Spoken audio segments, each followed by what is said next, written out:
What you see now is the view on the city of Jerusalem. This is where it all began.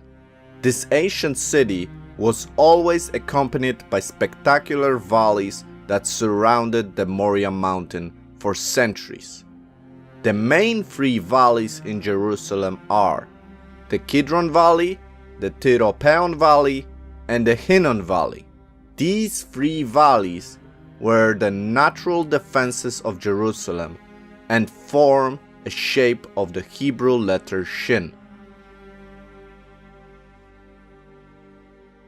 The Kidron Valley is on the eastern side of Jerusalem's Old City, separating the Temple Mount from the Mount of Olives. It stretches 32 kilometers east through the Judean desert in biblical Samaria towards the Dead Sea. In its lowest part, you can find an ancient monastery of Mar Saba. The Tanakh calls the upper valley Emek Yehophashat, the Valley of Yehophashat. This name appears in biblical eschatological prophecies that foretell the war of Gog and Magog, the arrival of the Messiah, and the Day of Judgment. At the top of the Kidron Valley, there is an important First Temple period cemetery, the Silvan Necropolis. The tombs carved in the rock from the 9th and 7th centuries BC were used by the highest ranking officials living in the city. North of the Old City, in the Kidron Valley, was one of the main burial places for the inhabitants of Jerusalem during the Second Temple period. Hundreds of tombs have been preserved in this part to this day. Also, the stretch to the east and opposite to the Temple Mount boasts several well-preserved tombs from the Second Temple period. Several of them were later used as burial places or shelters for hermits and monks from large monastic communities. They inhabited the Kidron Valley during the Byzantine Empire. The modern name of the Kidron Valley, from Hebrew Nahal Kidron, refers to the entire length of the vast wadi or valley that begins north of Jerusalem's Old City and ends at the Dead Sea. The biblical names Nahal Kidron, Emek Yehoshaphat, or the Valley of the Kings, refer to the same valley, but different parts.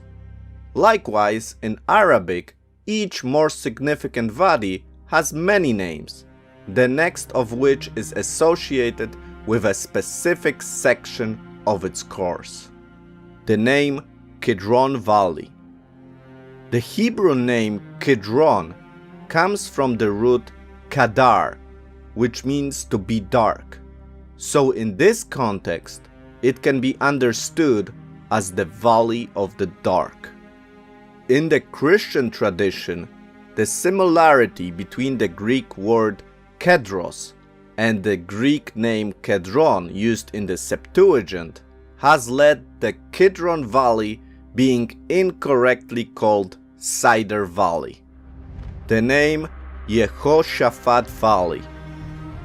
In Tanakh, Emek Yehoshaphat means the valley where God will judge.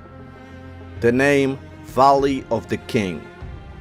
In the days of the Old Testament kings, the Kidron Valley was identified, at least in part, with the king's garden, because the rulers owned land in the area. Therefore, it was also known as the Valley of the King, where Absalom erected his monument or pillar. Remember, this pillar has no connection to the much later Absalom pillar which you can see today in Jerusalem. The king's garden was probably irrigated by water channeled from the Gihon spring or the pool of Siloam. The three monumental tombs that you can see today in Jerusalem on the eastern side of the Kidron Valley are among the most famous monuments of ancient Jerusalem. Those tombs are, looking from north to south, the tomb of Absalom, Yad Avshalom, which rises in front of the grotto, or the tomb of Yehoshaphat, properly called the tomb of Bnei Hezir. Bnei Hezir means in Hebrew sons of Hezir, which refers to the priestly family of Hezir.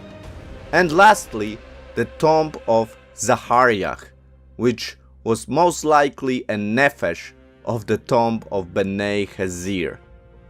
As to the things that happened in the Kidron Valley, it was in this valley that King Yehoshaphat defeated Israel's enemies.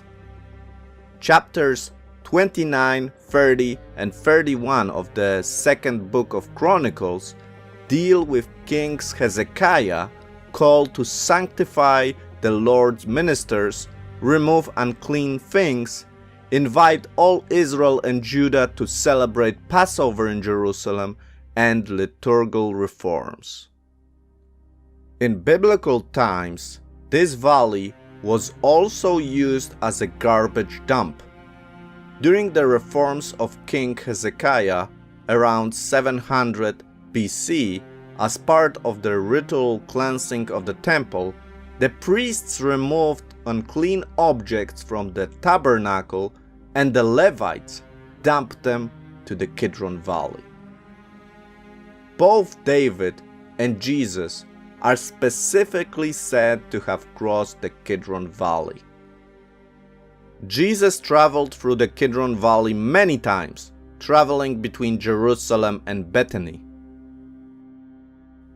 The Kidron Valley also houses the Garden of Gethsemane, where he prayed the last night before his execution, therefore being the darkest moment in his life. Also, King David experienced difficult times when he fled through the Kidron Valley during the rebellion of his son Absalom. In ancient times, the Kidron Valley was always the eastern border of Jerusalem. The city never expanded through the Kidron Valley to the Mount of Olives. Instead, there were cemeteries on the Mount of Olives. The Kidron Valley is dry all year around, except during and shortly after heavy rainfall. Today, the Kidron Valley is higher than it was in antiquity due to the build-up of filling after erosion and destruction. The book of Joel mentions that God will gather all nations in the valley of Jehoshaphat for the final judgment. I will also gather all nations, and I will bring them down into the valley of Jehoshaphat, and will plead with them there for my people and for my heritage Israel, whom they have scattered among the nations and parted my land. I hope you enjoyed this episode. As always, I encourage you to comment. You can also subscribe to this channel to stay informed about the next monthly episodes on Jerusalem's history. You can also support me by clicking on the join button on my channel main page. You will see a link in the description. This will certainly help me to improve. Have a great day and see you soon.